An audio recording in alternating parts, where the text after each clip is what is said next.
오늘 하루도 바꾸는 게 성도의 삶 가운데 하나님의 은혜가 풍성하기를 바랍니다. 오늘은 세세 후회라는 말씀 제목 가지고 같이 은혜를 나누어 보도록 하겠습니다. 5장에서 아벨 대신에 주신 세세의 족보에 대해서 말해주고 있습니다. 이 족보는 하나님께서 타락한 세상을 구원하기 위해 계속해서 일하고 계심을 우리에게 보여주고 있습니다.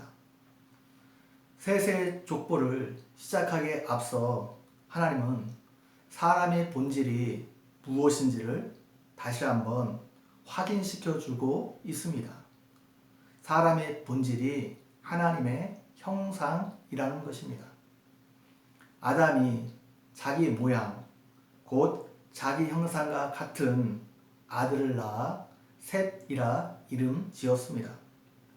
하나님의 형상이 처음 사람 아담과 하에게만 있는 것이 아니라 타락한 이후 태어난 아담의 후손에게도 있음을 보여주고 있습니다.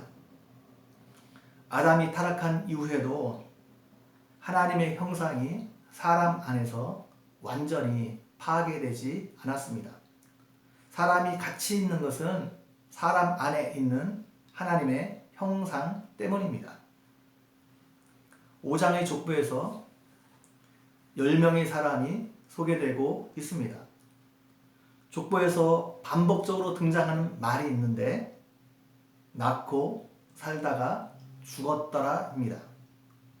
특별한 것이 없는 아주 평범한 삶입니다.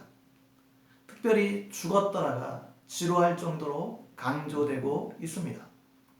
모든 사람이 결국 죽는다는 것을 말해주고 싶은 겁니다. 우리는 이 땅에서 영원히 살지 않습니다. 언젠가 모두 이 땅을 떠나가야 됩니다. 그것을 보여주고 있는 것입니다.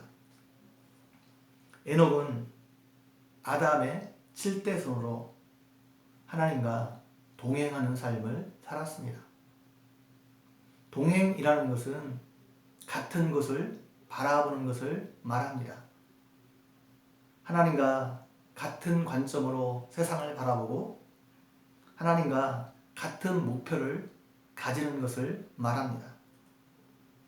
히브리서 11장 5절에는 이런 에녹의 삶을 하나님을 기쁘시게 하는 삶이라 말하고 있습니다.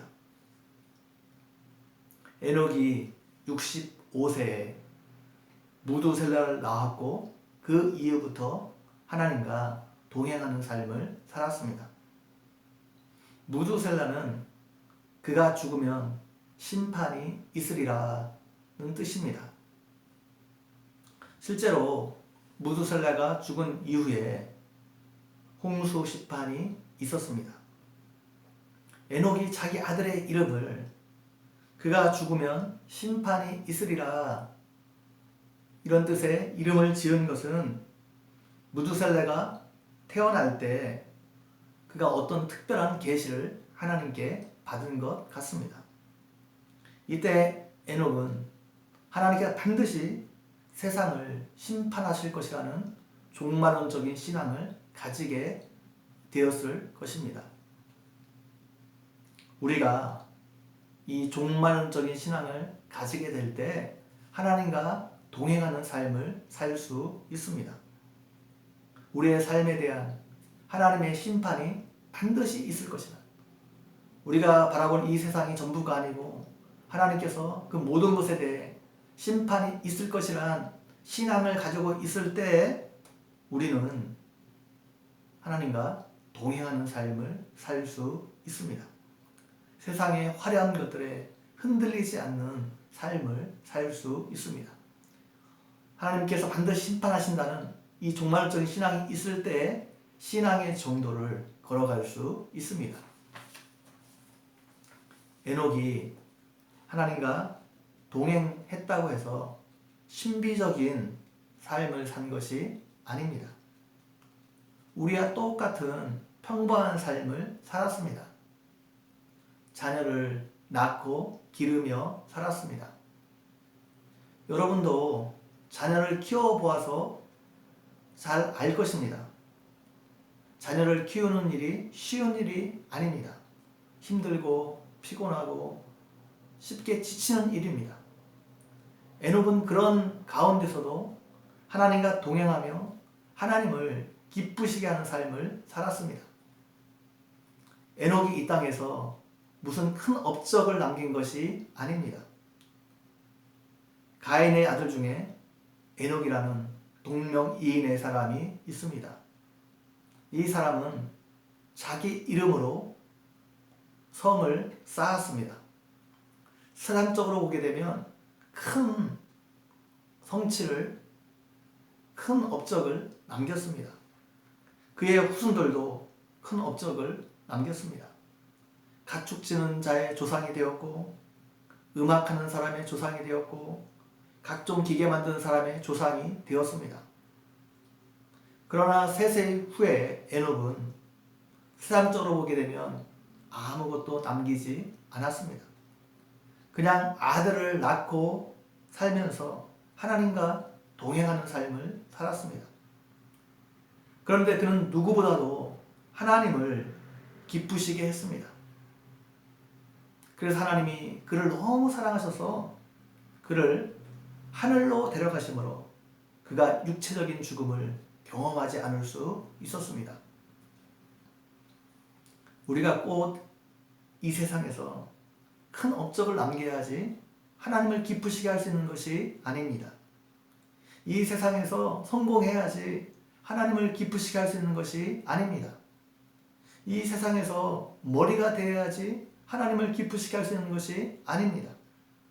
어떤 자리에 있든지 하나님 말씀에 순종하며 충성하며 하나님을 기쁘시게 하는 사람이 될 수 있습니다. 에녹이 살았던 시대는 악이 가득한 시대입니다. 악이 너무 간영해서 홍수로 세상을 심판하지 않으면 안 될 세상이었습니다. 그런 시대에 에녹은 지극히 평범한 삶을 살았습니다. 여러분처럼 하루하루 평범한 삶을 살았습니다. 일상이 반복되는 삶을 살았습니다. 그러나 그런 평범한 삶을 에녹은 믿음으로 살았습니다. 말씀에 순종하며 하나님과 동행하는 삶을 살았습니다. 이 땅의 모든 것들을 하나님이 바라보는 시각으로 바라보았습니다. 그런 삶을 하나님이 기뻐하셨습니다.